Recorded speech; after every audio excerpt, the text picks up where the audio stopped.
submit. You gotta submit. Welcome to the Nathaniel Noble Jr. podcast, where we talk about life because it happens to everyone, along with some great indie musicians' Q&A sessions. So come aboard, kick back, and let's vibe.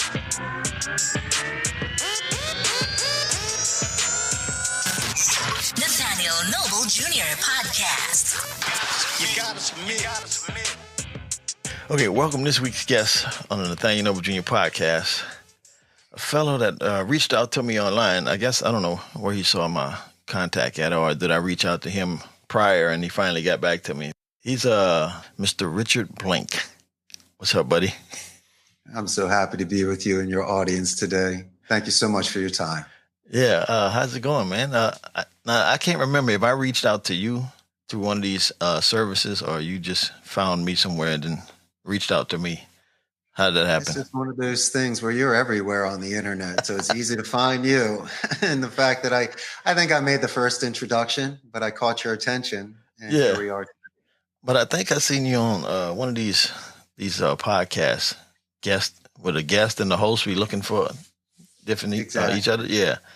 So I couldn't remember. I'm always reaching out different spots, so I can't remember who I reached out to and when. I just reach.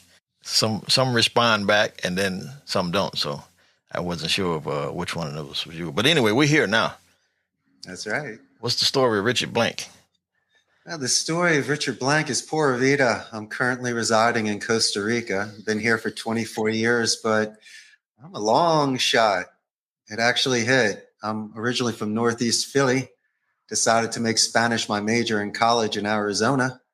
And then when I had a 1 in a million opportunity in the year 2000 to move here, I took it. And it's been a good run ever since. What was the opportunity? Well, a friend of mine from college actually owned a call center here in Central America in Costa Rica. And so he knew that I was in between jobs. I'm going to actually date myself. I was sending out resumes to a fax machine. That's what I was doing at the time, trying to get hired to maybe get a job in Tempe selling something. And so my cousin said, "Hey, Richie, why don't you come to Costa Rica for a couple months, let off some steam. You're fluent. Teach some English at my friend's call center and maybe recharge your batteries." Well, the moment I walked off the plane, I knew this was something that was very special. I fell in love with the girl of my dreams, married today, built the business together. But when I first got there at 27, you're not like on a tour with school or with your parents.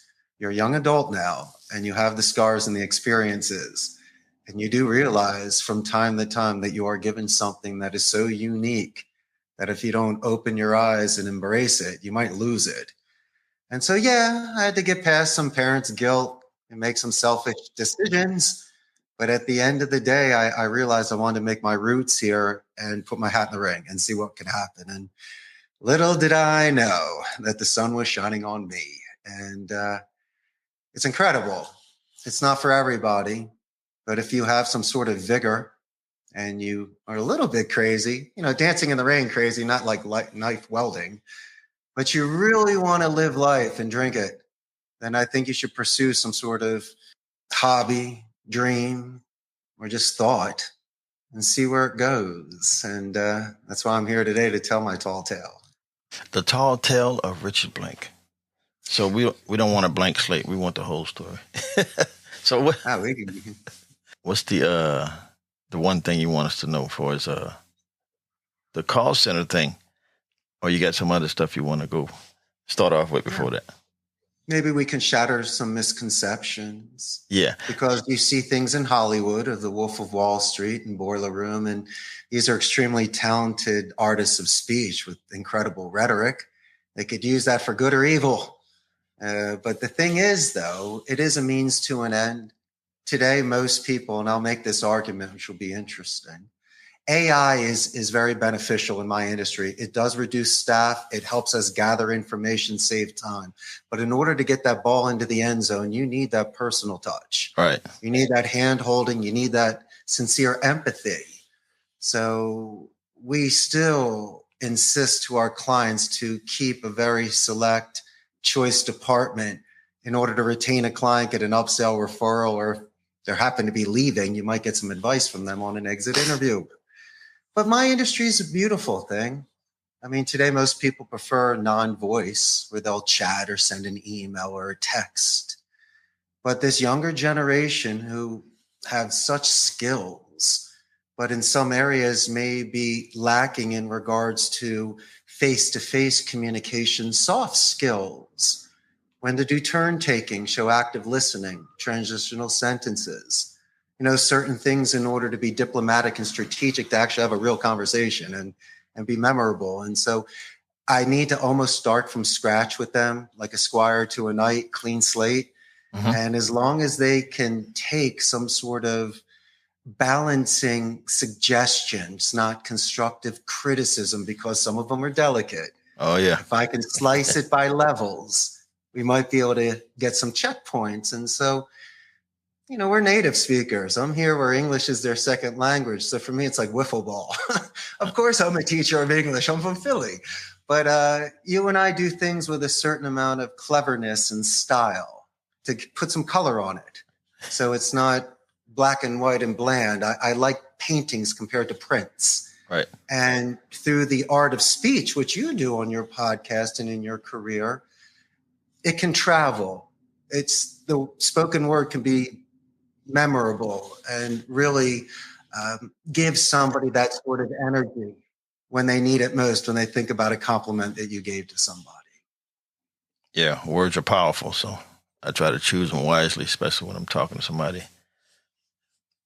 Mostly, don't curse in case your mom's listening.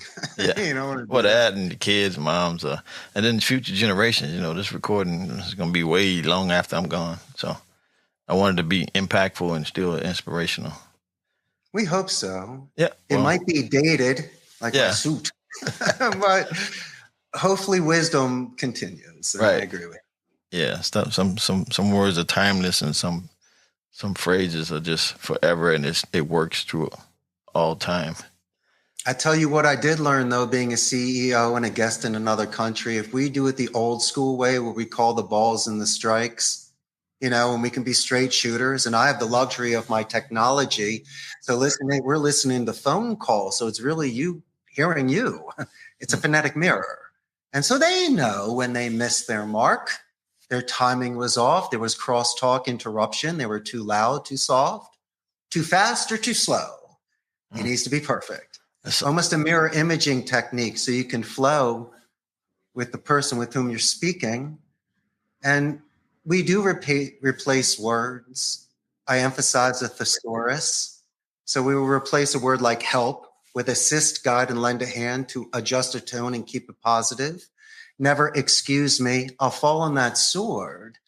And I'll say for my clarification, was it ABC or 1, 2, 3? And then finally, my last bit of 101 advice is to use the military alphabet when getting email addresses or trying to pronounce last names, so things don't bounce back. And there's a lot of people that have served in the military. Yeah, and so instead of the call ending, you have a couple more minutes of bonding. And that's the sort of things that work for you. I did 4 years in the Air Force, way back. Yeah. I don't remember everything, though. Well, thank you for your service. You're welcome. I lived in Colorado Springs, right by the Air Force Academy. That was cool. I served in between 86 and 90, way back, right out of high school. So. And what did you do in the Air Force? Aircraft maintenance. Oh, yeah. Yeah, just check them out, make sure they can get up in the air and stay up in the air. Very important. Yeah. And I consider that chivalry, like the knights of today. It's really honor you're fighting for, diplomacy and freedom. And so let's just say I was pitching you, trying to set up an appointment for a client. I put this script away. Now we're talking about the 4 years you served right out of high school, Air Force. How interesting. The maintenance part. I would have asked you 50 more questions and taken the notes. So when I do the meeting minutes, it's right in there. Oh, by the way, when Judy transferred me over to you, of course, I'm going to compliment her verbally and in writing. So when I call your company back for that follow-up meeting, I get a hero's welcome. So don't ever forget the positive escalation when people assist you along the way. Do it verbally and writing, because that's how you build a solid pipeline. That's some science, the method to the madness, huh? The science behind it. Well, guess what, my friend? And you gave your word. You do not compromise your ethics, values. That I did not teach you to lie. But if somebody is there along the way, why don't you remember their name? You might get extra pickles on your burger. Talk about Judy and Betty. Come on, and let them know to their face how amazing they are. And then let Mr. Jones know that when you get transferred, prior to even introducing yourself, it's going to take their ego defense from a 10 to about a 6. So instead of saying, we're good, thanks, is this a sales call? Or, no, thank you. They're going to say, who's this? That's a positive reinforcement. It's a positive one instead of hanging up on me. And so I'll introduce myself. We call it a buffer boomerang technique. I'll name drop you. I'll go, hey, Nate, that's an excellent question. The name of my company is Costa Rica's Call Center. Just keep readjusting tones, lower it and move it forward. And it's just checkpoints, my man. It's not a 10-minute phone call. It's 20, 30 second. Pretty much building a relationship, huh? Ethically, yes, and sincerely, and you do it slowly. You, instead of going horizontal, sometimes you go vertical and you start asking follow-up questions like you and I did regarding our backgrounds. Mm-hmm. Now, before the call center, what was you doing? Just trying to figure out your way in life, or jobs here and there, or what? I was kind of lost, but still found. I could smell it, just couldn't find it. Mm-hmm. And so when I was in college, I interned for Telemundo. So at least I was able to do promotions and public relations, see what it's like to be in a working environment, and also try to mature because I was still young and crazy. And then post-grad, I got the job with the importers of Corona beer. Mm-hmm. And I also was trying to sell telecom in Scottsdale to the Latino market in Spanish. I was working for a company called Frontier Communications. And so these were jobs that were confidence building. You had to prospect the old school way, where you would show up to like an industrial complex or commercial center and just knock on doors, like in the 1960s, selling encyclopedias. Oh my goodness. And so you kind of had to have an angle. And what angle am I going to have? It's not my company. I'm just there in a suit with a smile. And I used to have hair. And so I said, instead of just going for the Hail Mary long bombs, why don't we go for some first downs and some solid first downs? And if I could make an alliance with an individual that works there and show genuine interest in what's around, I might be able to buy some time. And so these are just nice soft skills that you learn. It's just being observant, my man. And so these are the sort of jobs that I had prior to Costa Rica. I was building on momentum, practicing Spanish, getting my ROI on it. And whenever I met people in the Latino community, they were adding to it in regards to vocabulary, grammar, or just encouragement not to stop. Mm-hmm. And so, as I mentioned before, when that barn door became open and I had a chance to come to Costa Rica, you knew that it was your time. And it's just one of those ways to shed some skin. But yeah, man, that's what I was doing prior to that. But yeah, growing up in Philly, you always did your little bit of hustles, like when you sold candy bars for your little league. Or, you did some other things. You were a waiter on Delaware Avenue, which was some incredible summers. Were you ever in Philadelphia? No, never been there yet. There's a place called Delaware Avenue. It's right on the water, and it's right downtown. And, I was from the suburbs, but I would get a job at the first place was Rock Lobster, like the fancy dancy preppy place. Yo, man, they fired me for cutting a piece of cheesecake too big. You know what a trapezoid is, right? It was crazy. But listen, it's Nate and his girlfriend. Let's hook them up. But no, I got fired. And so Frankie, who was sitting at the bar, goes, Richie, come over here. I'm going to hire you at the Aztec Club in Kokomo Bay. It was a combo joint. From a hardcore Philly discotheque to like some waterfall tropical scene in the middle of Philadelphia. And those were the best 2 summers of my entire life. You had to go around and literally meet 100 people a night and get them a drink. So you mastered the introduction. You started doing muscle memory for names or for orders and stuff. And it wasn't like some sort of thing where you're just hustling a table. That's boring. I was really working rooms. And so what fun jobs you could have in ways that are so interpersonal and interactive before the cell phone. And And so I was doing this in the summer of 93 and 94, the best. And so that's what your buddy was doing back in the day, just honing those skills and feeling good about myself. So when it was time to represent our country somewhere else in the world, maybe we could do it in the best light. Good. We need all the good representation everywhere in the world now. I guess. Yeah. You see, yes. Hey, so Rich, on the muscle memory or remembering names, because sometimes I have problems. I know faces, but sometimes the names slip me. Is there a certain technique you use to remember names? You got to triple drop it real quick, or you're not going to remember it.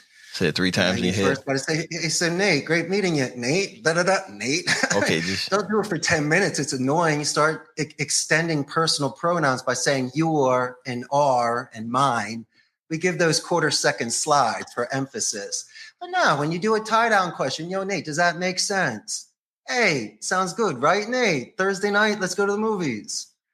And so when you do it 4 or 5 times, that's good. And then give the nickname, you know?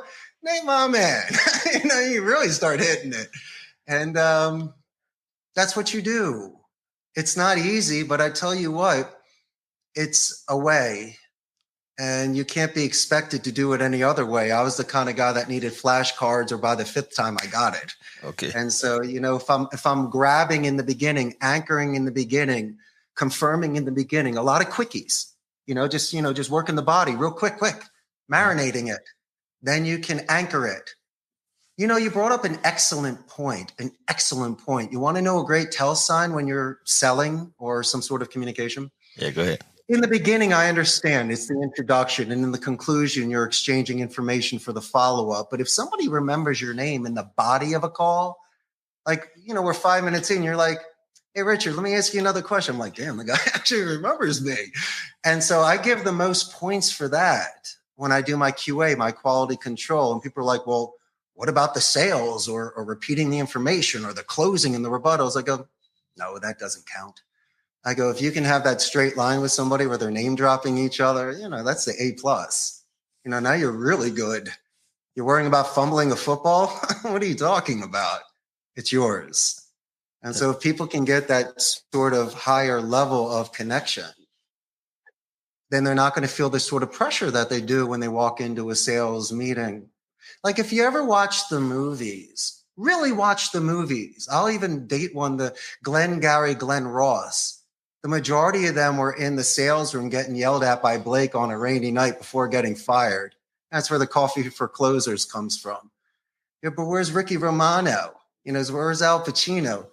Dude, he's at the bar talking to some guy, closing the deal his way. It didn't have to be over the phone pretending or pushing a meeting. The guy was investing that extra half an hour to have a burger and a beer with someone, let him cry on his shoulder. And that's the sort of connection that you get. And that's how you get referrals. And that's how you can look at yourself at the end of the day and know that you earned $1 the nice way. And if these sales movies, the top salesperson gets that 4 or 5 anchors with them, or they look on the wall and they see something that they can relate to, that's real. You know, my favorite technique? What's that? So I'm calling your house, right? And all of a sudden I hear a dog barking in the background. The last thing I'm going to do is continue pitching. I'm going to stop and go, yo, Nate, I love dogs too. What's the name of your dog? His name is Champ. Really? What breed is he? He's a German Shepherd. How old is your puppy? Puppy? Ha, ha, ha. He's 14. I'm like, yeah. And so, you know, I'm going to be asking about it on the next call. We're talking about dogs for a couple minutes. And if you think that mass from defense goes down, then where is it supposed to go? It's got to move somewhere. Mm-hmm. Down goes outward. You just got some, like an old medieval battles. Now you got the longbow, you know, that changes battle. You got distance and strength, and you're doing it through rhetoric and through real sincere connection. Everyone loves dogs and ice cream and bikes and sunny days in California. I mean, come on. Will you stop selling for a minute and be real? Right. And if you can do that, the room will feel that, and people will see, man, this guy's really is connected. You know, it's not an act anymore. You're reacting. Mm-hmm. And if you can do that, you might have longevity in this business. Yes. I see you got it down to a science. It seems easy for you because you've been practicing pretty much all your life, huh? Like the piano when your parents forced you. Well, hey, let me ask you a question. We're about the same age. You remember the show The A-Team? Yeah, 18. You remember The Face Man? Which one is that? Well, you had Hannibal, you had Murdoch, you had Mr. TBA, and you had the Face Man, Dirk Benedict, Templeton Peck. See, I gravitated towards that sort of character. Mr. T could throw someone through the window, but, the Face Man got you in the door. And then another show was Remington Steele with Pierce Brosnan, and that just showed clever rhetoric. So it didn't have to be the strength. It could be the tongue that really, like today with Eminem 8 Mile, if you do a rap battle and someone out-raps you, you might not have any comeback. And so I like clever speech, and I like when you didn't have to use profanity. Right. And you didn't have to insult somebody. You just gave the strongest argument possible where the majority of the people looked, pondered, and agreed with you. Not through arrogance, through enlightenment, And so, yes. And kill them with kindness, huh? I hope so. With lucidity, so at least they can see it on their end, and you can put yourself in their shoes. That's a great point. Cool. So on the call center, what are you guys actually marketing doing? Guess what we don't do? What you don't do? I don't do sports books, casinos, stocks, pharmacies, or sweepstakes. As much as you want me to, I'm going to turn it down. I got to live in a strict Catholic country. I got to make sure people can go home and tell their mamas what they do for a living. But we're half and half. Half of my company does outbound lead generation, appointment setting, and sales. And then the other half does back office support and customer support. We're on our 17th year. You believe that? In a competitive industry, about 150 strong. But, it's interesting. My industry has one of the highest attrition rates, up to 300%. Now, listen, I'll lose somebody because a scheduling conflict. Maybe your best friend or girlfriend works at another call center. They might even pay you more money. But I tell you what, you and I would never give them the walk of shame, make them cry on the floor, or just pick them up and throw them out. We don't do things like that. Mm-hmm. And so I do know this, that when people are with me, they played pinball with me downstairs. I invested in their career. I had an active participation in some of their structure, and it's paying it forward. Some last a day, some last 10 years. But you and I are the old wise ones now. We can't take it personal. People are on their own paths. And unfortunately, I've seen a lot of people start strong. They give you the bells and the whistles. But then when they leave, they don't even give you a 2 weeks notice. You're like, yo. But listen, that's the price that you pay if you want to be a CEO of a company. But the one thing you can't do is be very hard on yourself. There are things that happen outside of the office that could affect work performance, and you just have no idea. And so, just show character during chaos, call your clients, give them no surprises, have a game plan. They'll respect you more for it. Mm-hmm. I mean, come on, from time to time, beers spill. What are you going to do? Get another one. On me. I got you, buddy. But yeah, I hear you. You got to laugh at it from time to time and do the right thing, do the ethical thing. Yep. And I like certain things like that. Treat them like you want to be treated. Long-term relationships, yes. I'm just looking to make a quick dollar. People don't care. What's that saying? It goes, people don't care how much you know. They just want to know how much you care. Am I saying that right? It does make sense, and it relates to most. And it's interesting. Sometimes people will call me, and I don't blame them. The first question is, besides even my name, what's your price?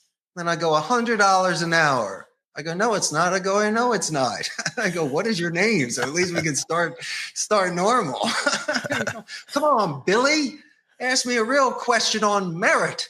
Because if you're just going on price, then you can go offshore to the East or to India and the Philippines. Right. But if you're looking for caliber, if you and I can offset that $1 or $2 an hour through our coaching, our environment, our nurturing, then it makes sense to play in the big leagues. But if you're looking to carpet bomb the phone and these lists, then just hire, these grunts to go out there and be expendable like they used to do in the trenches and blow those whistles and running right into the machine guns. I don't like that stuff. I prefer to be an archer, so it's silent and I'm in the woods. And I can do a couple of shots and run away and just keep you guessing. I think there's got to be strategy. There shouldn't be sacrifice, and that's the sort of thing, because this is the morale of the individual making the phone call. You got to make sure that they get something out of it, a por lo menos, because if they can't have a romantic death, if they can't jump a cloud and land these 30-second introductions, how do you expect them to make 200 calls a day? So just do not put them out there like that. You should have been in their shoes to see what it's like to make these calls and sit in these cubicles. And so I know what to say and I know when to say it. But guess what? There's already been 10 preventative measures before even getting to that point. Preparation. And so I respect what you have done and the level of what you have learned and the men and women that surrounded you, the best in the world. So of course it elevates you. You're around winners. And so I am trying to at least get the best of someone. If I can put 1 or 2 more points in them to get them from a 7 to a 9, or even a 6 to an 8. Come on, I'm still a good teacher. I can't do everything. Right. And, but that's what we do, my man. And I just do it through speech and composure, and balance and structure. That's what we do.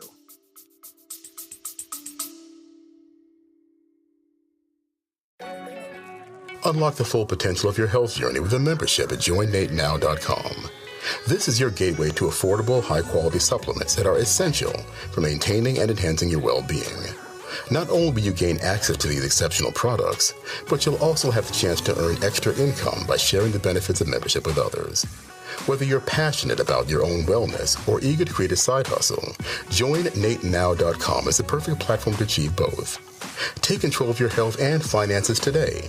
Join us now at joinnatenow.com. That's joinnatenow.com.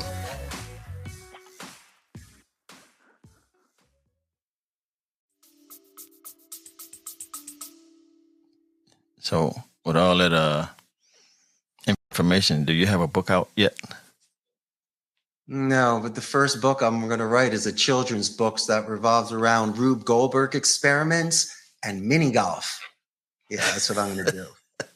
Well, it's got to be fun on a rainy Sunday. You got to have it. Yeah. So any advice you want to give people looking in the call center? Oh, yeah. It's not what you see in the movies. Script writing is not easy. Just make sure your list is good and updated. And if you can find some gems where if you are capable of doing some due diligence prior to an email, a voicemail, or a phone call, you could potentially custom make it. So it will at least separate you from others and give you more of a chance for attention. And once again, on the sides, if you can chip away at those that have assisted you, secretaries, gatekeepers, anybody that you see during the network or downline of that company, that these are areas. And, most people get 1,000 texts a day. They might get 100 emails a day. How many phone calls do they really get a day? So if you're willing to do the complete opposite of what it used to be 20 years ago, you will separate yourself. Just learn the boundaries of people and just try to make it really hot in the beginning. My suggestion is to use a company name spike. It's just using your anonymity in the first 3 seconds. I could say the name of the company better than the person answering the phone. Don't do that the whole call because that's, shady being anonymous. But instead of asking to speak to you or saying a stuttering good morning or confirming, is this the place that we're calling? You're just thrown into the rest. You're not even giving yourself half decent odds.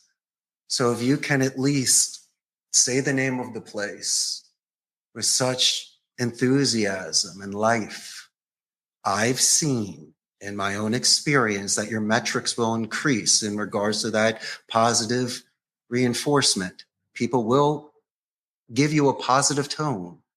Ask who you are or in a nice way, or even introduce themselves, which then you take the name and you continue. And so it's a wonderful foundation. Oh, and if you have the luxury of time, and let's say it's a face-to-face communication at, let's say, a wedding, a dinner, Thanksgiving, listen.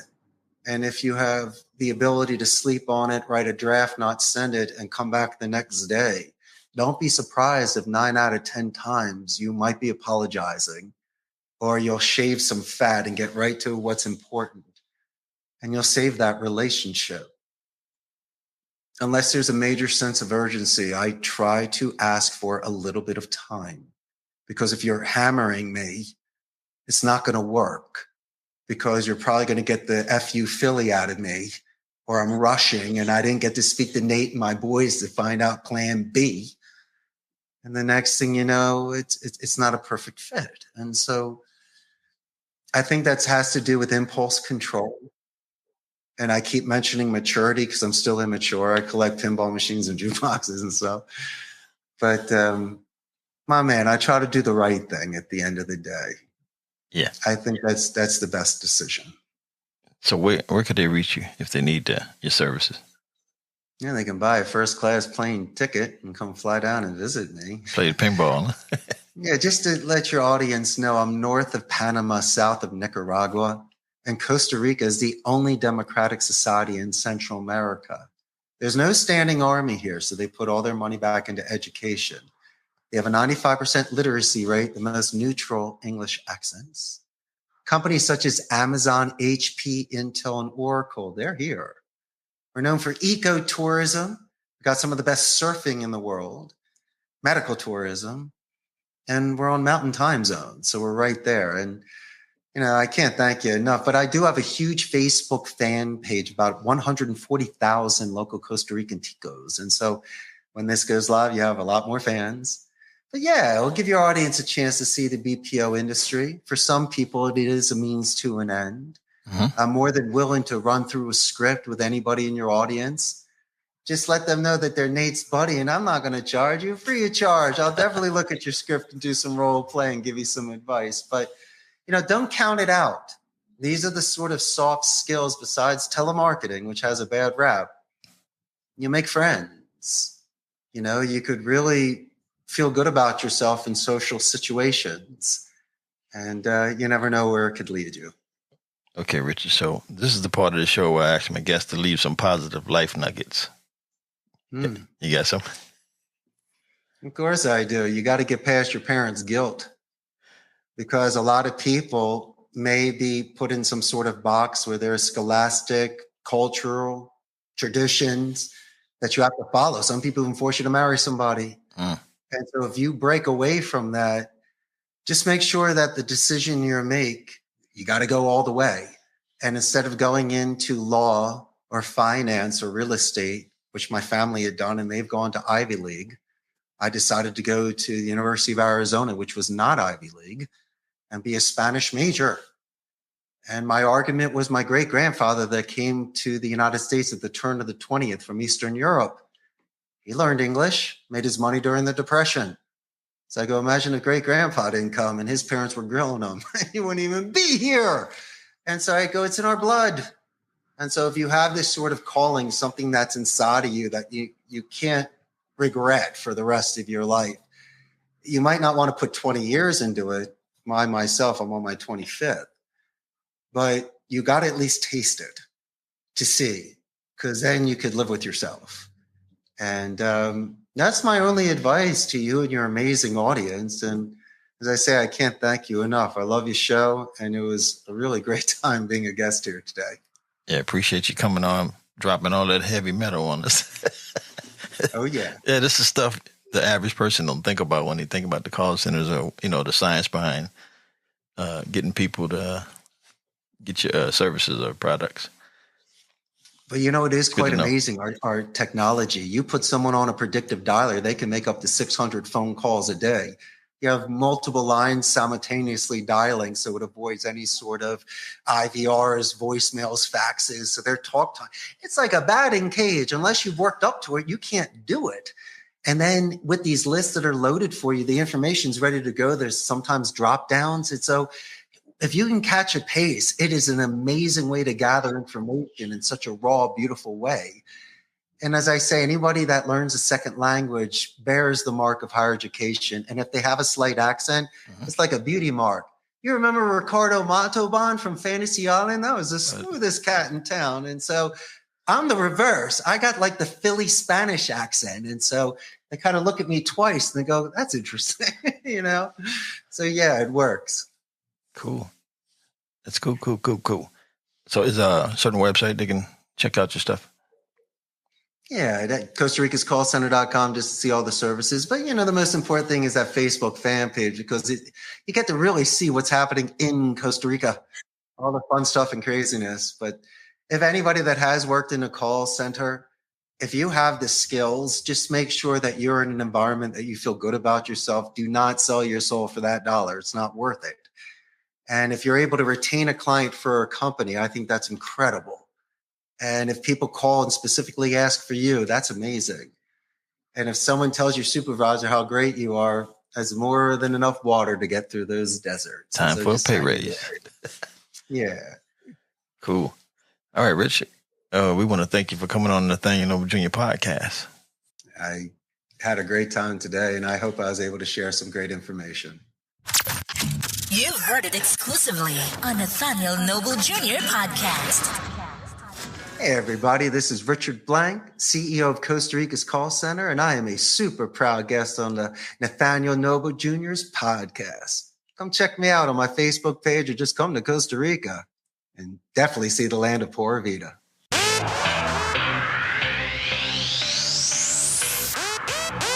Gotta submit.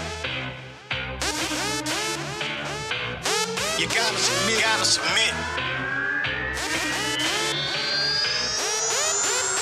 Thanks for listening to the Nathaniel Noble Jr. podcast. If you've enjoyed our show, make sure you subscribe and share with your friends. We appreciate every one of you.